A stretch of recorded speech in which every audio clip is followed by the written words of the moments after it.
Hey guys, this is Chris, the Lower Slower board gamer, and tonight we are going to show a game. It's a requested game, so I figured I would get it on the channel, show you the components, try to work through the iconography of it, and maybe do a little gameplay so you can see how it works. And that game is going to be Tiny Epic Dungeons by Scott Almus and Gamelin Games.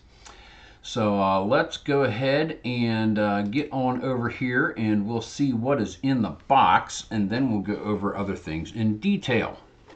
We have, of course, the Adventurer's Manual. And we have some larger cards here. We have the timing card. We have our hero cards. There are 8 of them. We have the Dwarf Fighter, the Elf Sorceress, Half Orc Barbarian, Human Paladin, Elf Ranger, Dwarf Cleric, Ancient Wizard, Wood Elf Rogue.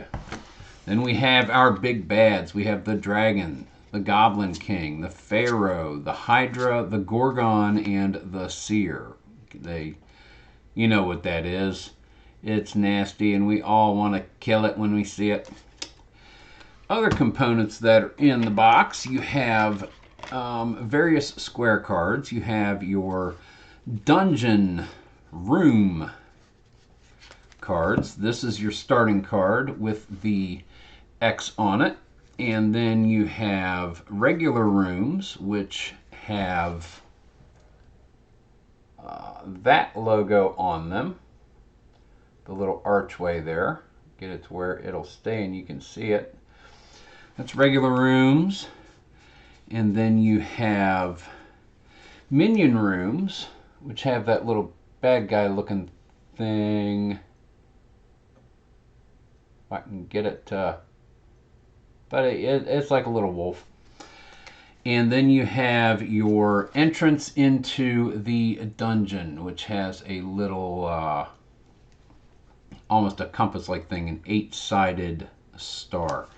So these are going to be your dungeon rooms that you go into. You also have spells that you can discover and cast. And they have that back to them. You have items that you can discover and use. And they have that back to them. And then you have your minions, which are minor creatures that you might have to face in the dungeon. And they have the little minion thing on them. That's the one I was trying to show you. The rooms have that also, the minion rooms. And then you have your regular goblins, your boomy goblins, stabby goblins, shooty goblins, pokey goblins. And they have that kind of back right there, as you can see. Those are the square cards that are in here. Then you have little markers for the types of goblins. You have miniatures. You have your major bad guys there. You have little things to indicate that you have taken a trapped room and fixed it, so you don't have to try and fix it as you go through again. You have dice. You have energy markers and life point markers, all kinds of stuff there. So let us go ahead and see what we're going to do next. Okay, I want to go over the iconography a little bit, and this is very icon heavy, so I'm just going to bust through this so that way you can see what everything is going to be. On your characters, you are going to have various things that they're able to do, various attributes and the like. For Thornton Firebrand, the Dwarf Fighter, you're going to see every character is going to have a health track. And when they are at full health, they're going to start with their health marker here. And anytime you see this icon, it is going to affect their health. Same with their ability to cast magic. They all have an ability to cast magic. Some have more than others. So that is going to be your focus. Your defense is the number that an opponent has to beat in order to succeed in attacking you and doing damage. Speed is your movement, one room at a time. And you can move until you do a heroic action or you face an enemy of any sort and have combat, and then you stop your movement in that room for the rest of your turn. You also can have certain things. Well, first let's show you this in detail. He starts with a hammer, and he starts with shield bash. So these are 2 hands for things that he can do, and hand is 2 max. So there are 2 hands. There's no 2-handed things in here. You can have 1 in each slot, and these beginning things allow you to do things. You can also have a garb, 1 max, like a helmet or chainmail. And you can also carry a trinket, and these are right here on this side. And examples of this would be your hand. It has the hand logo up here. So you could have great axe of the bear and throwing axes of the bear. And you'll see of the bear, they have little bear symbols here, and that'll come in handy in just a moment. For your garb, you could have a studded jerkin of the bear, and it has the garb icon up here as well as the bear icon. And for a trinket, you're allowed 2 trinkets max, but you could have the war horn of the bear. Again, it has the trinket and it has the bear. The thing about this is if you have a whole bunch of the bear items in your inventory, then you are going to increase your combat. So the more of these you have, the better of a fighter you will be, because the equipment just happens to go together very well. Then you have spells, and spellcasters can have 2 max, and they have the little spell icon right here. So you can have various spells while you are going through the game. And then you have to make skill checks whenever you go into a room. Like, say, this. That means stop. Do not pass go, do not collect $200. You have to make a dexterity or agility check of 4 or higher on your dice thrown. And that is dictated by these over here. This is your strength. The fighter gets to roll 3 dice. Any agility checks, he gets to roll 2. Any intellect checks, which is used for casting spells, he gets to use 1. So he would have to roll a 4 or better after rolling 2 dice. So that is how the skill checks go. And the skill checks are like this. Let's see how the dice work for a skill check. Doink! That's a good one. So he rolled the 6. He's good. If you roll a 6 and you get it, you get 1 life back. So let's say that Thornton here was down to 3. He rolled that 6. He's going to take a 4. Now, let's say it's a real tough opponent or a check. Let's say he rolled a 3, like so, okay? If you have any of these dice that you rolled are +2, you can add them to the check. You have to, on checks, get the same value, if not more. So this would pass it right there. 3 + 1 is 4. You've passed your dexterity check. If you have any leftover dice, you get to use these icons here. So let's say Thornton had somehow gotten down to 1 on his focus, right down there. He could use this extra die that was not used in the check or the combat, and he could increase the number of focus symbols on the die. Same with any others. If there are any focus symbols on the die, you get to do it. If there are any life symbols, I get to add them. That is how that works. And as always, if you are in a room, you can succeed. If you succeed, you do whatever is next to the green check mark. If you fail, you do whatever is next to the red X.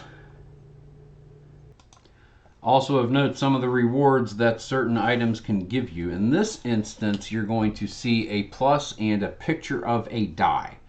That means in this case, you're going to get a strength die. You also have those that add a agility die and an intellect die.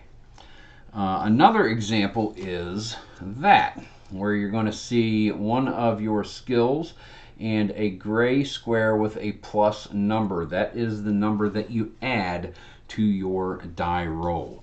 You also have some that are going to increase your your attributes themselves,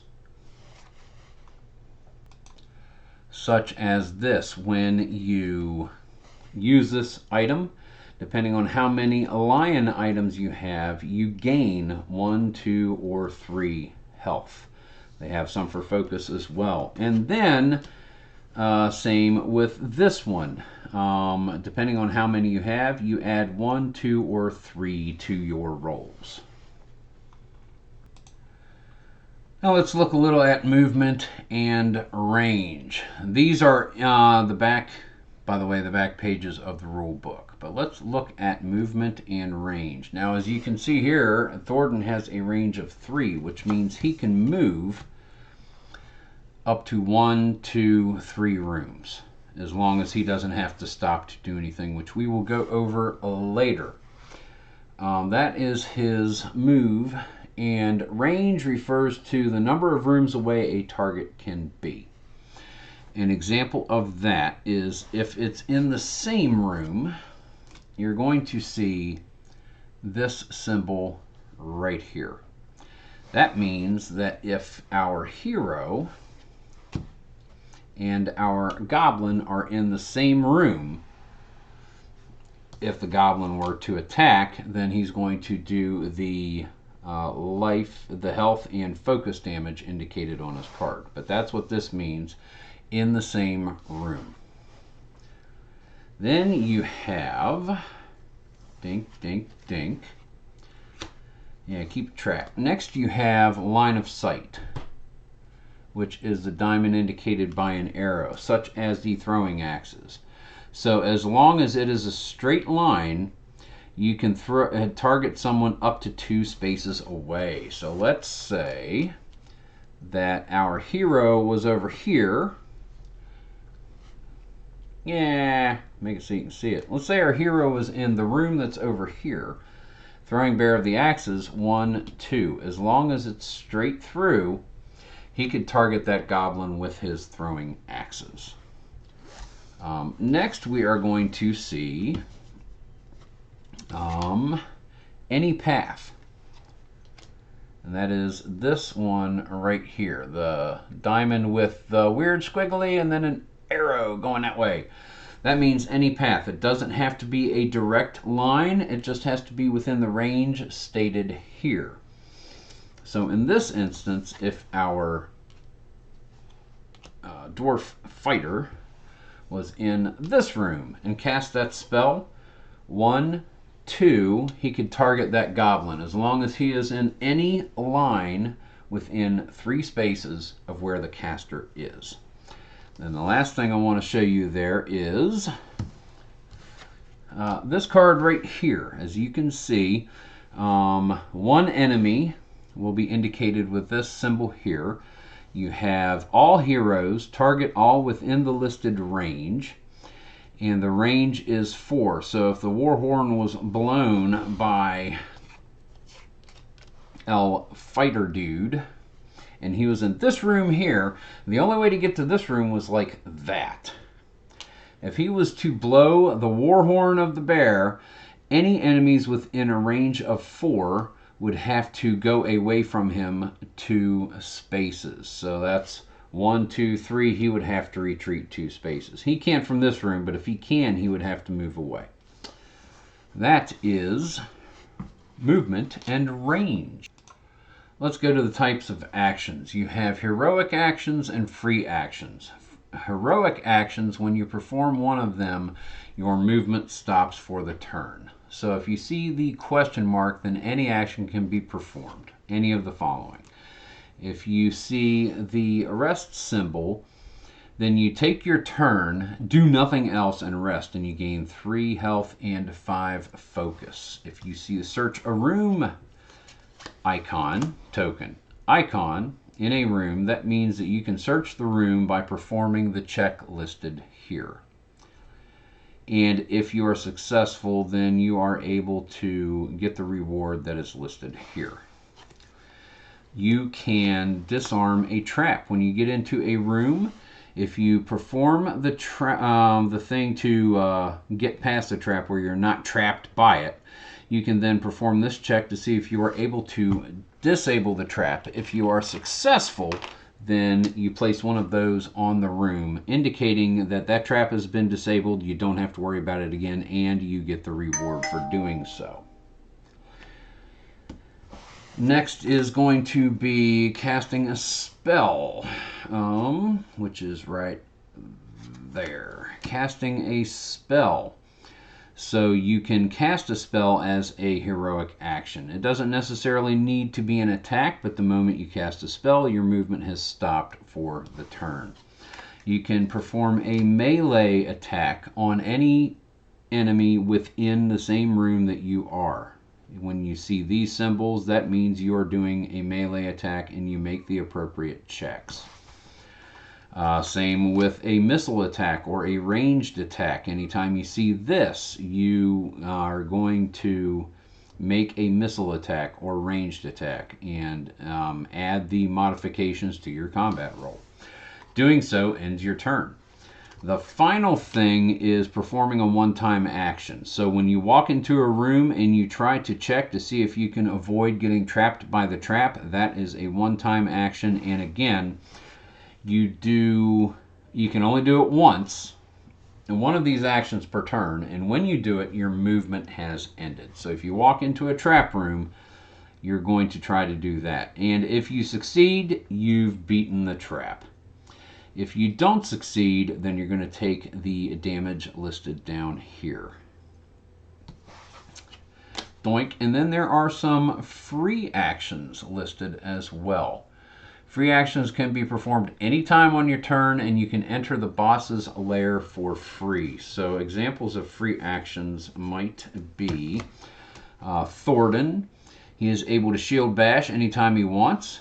It takes, as long as it costs 5 focus, and as long as he is in the same room as an enemy, the enemy is killed. So he can shield bash anytime he wants to. Doesn't have to fight. He can do that. It takes all of his focus, but he can do that.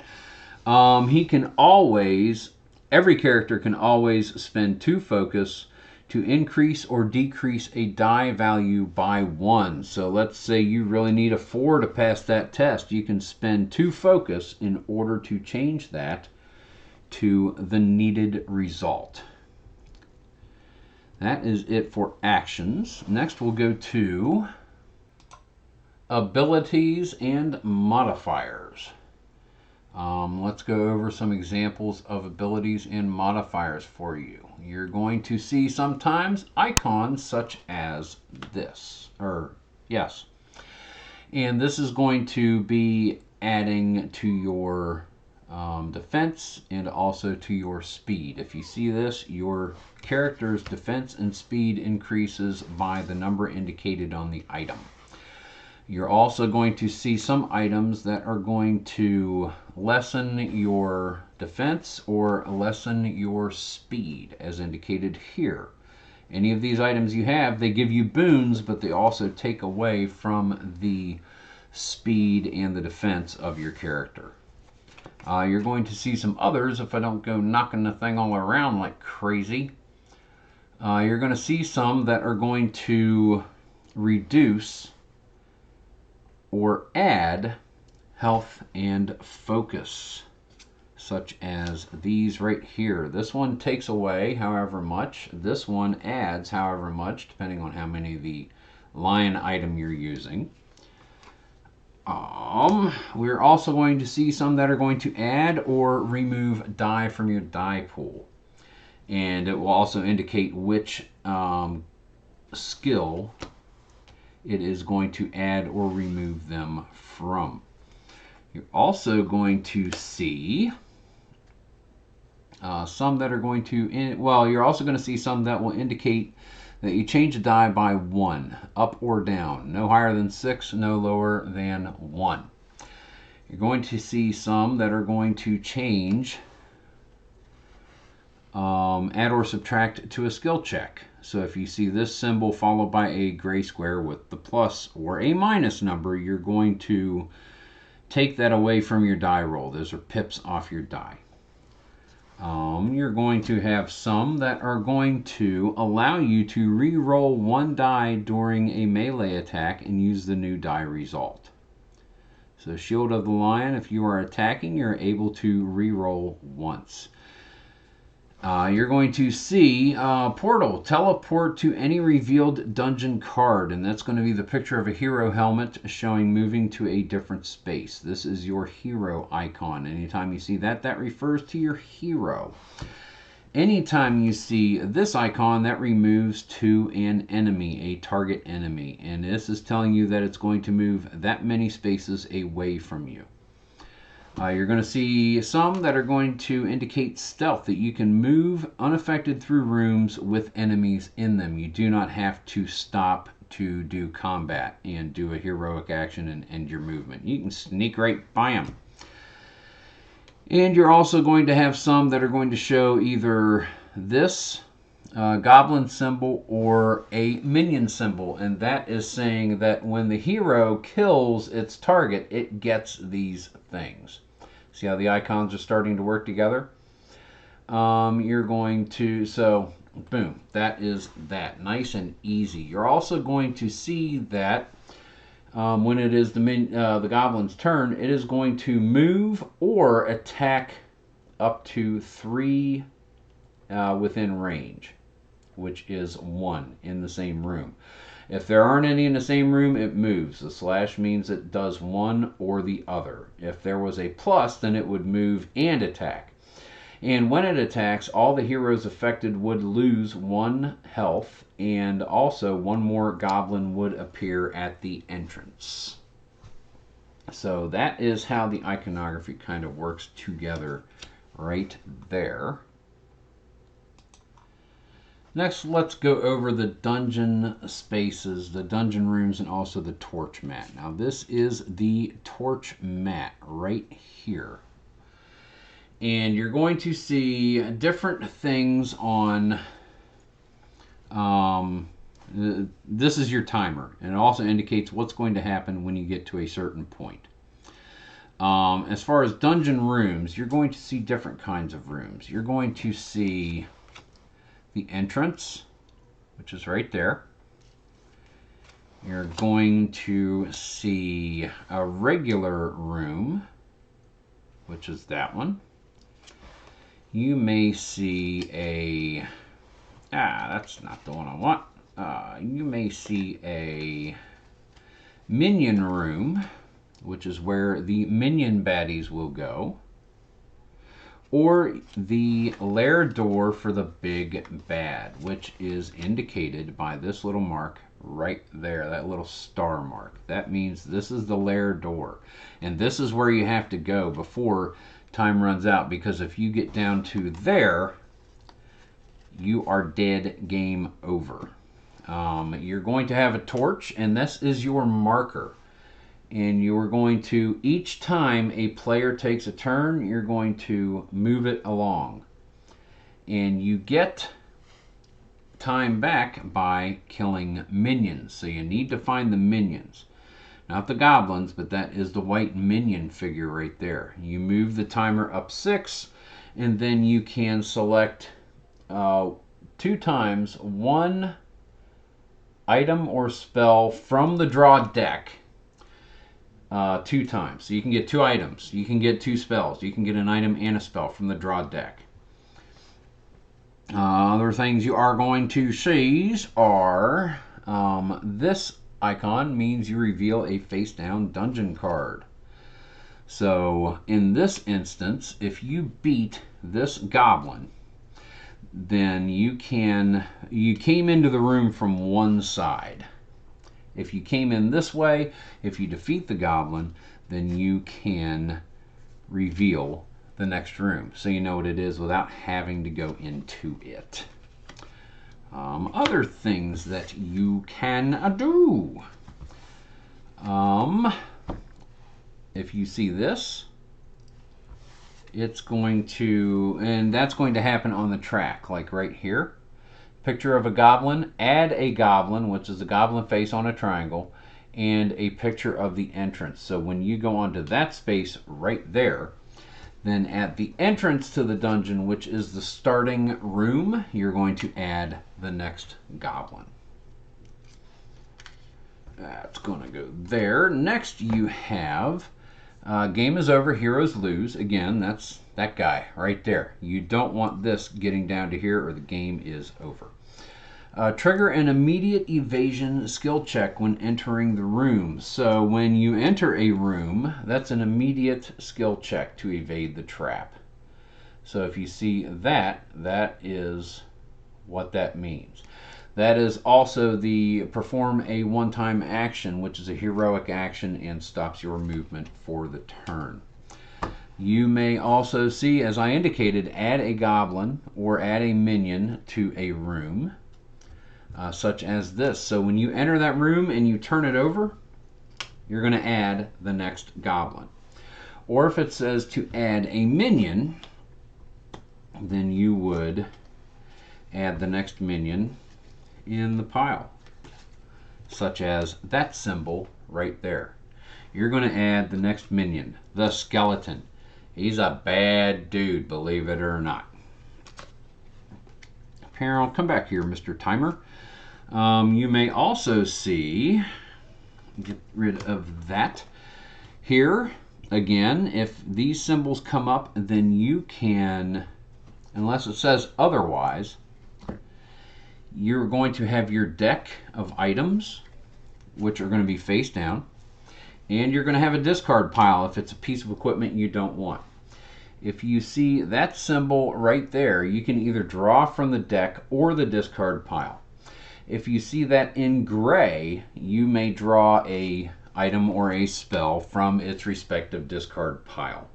Not from the deck, you get to get something that is face up, and that will show up in rooms, such as that icon right there.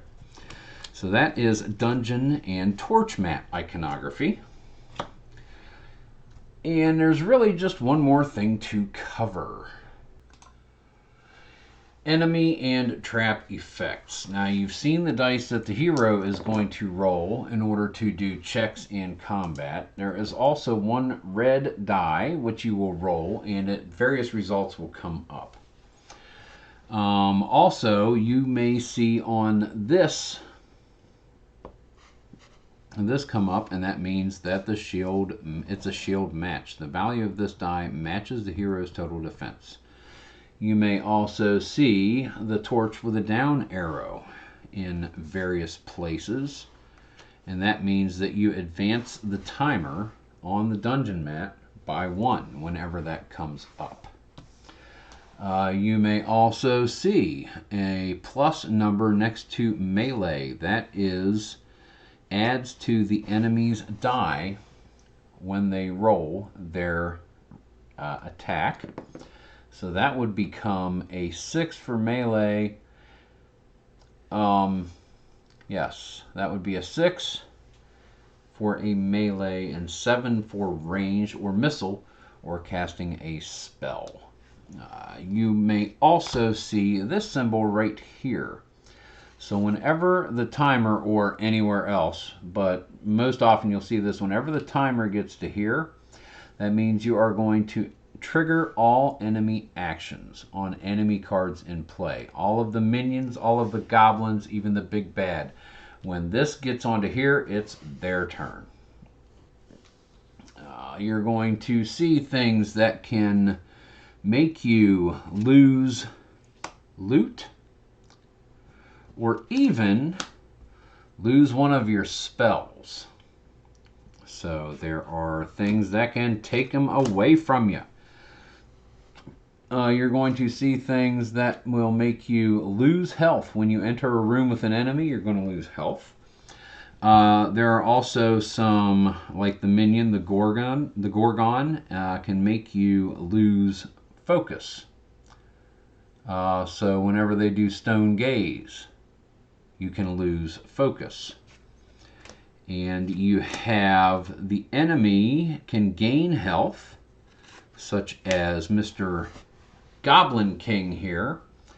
Whenever these are activated, This big bad is going to add a goblin to the entrance and get back 2 of its health.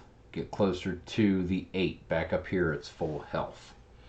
And one more thing is if you see this icon right here, which may show up in boss's actions, that means that the boss is going to move back to their lair room in the dungeon. No matter where they are, they will go back to their lair. And I think that's about as far as we're going to go in this video. It's a lot to digest. The iconography is a lot.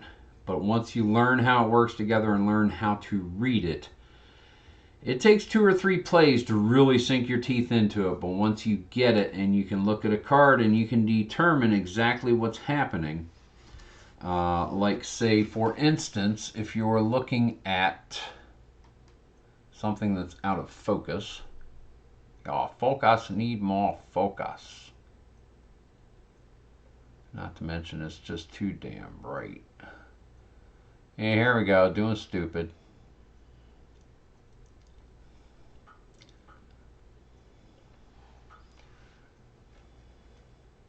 Okay, anyway. Yeah, once you learn how to read it, it's good. But no, I'm not gonna. Yeah, we've done enough. Yeah, that was. And also on the back of the character cards, there is a little quick breakdown thing of some iconography just to have handy. So take a second character sheet and flip it over so that way you've got this handy so you can see a lot of the iconography, what it is, at a glance. But yeah, that's it. We will do a slow and thorough gameplay in a second video so that way you can see setup and you can see how the rules and how the iconography works together.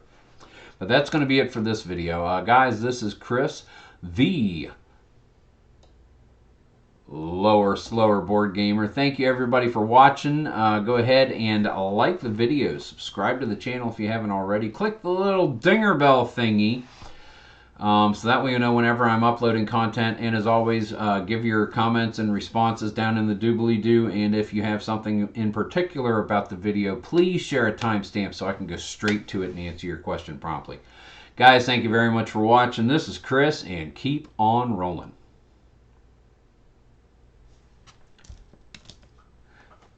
The dice.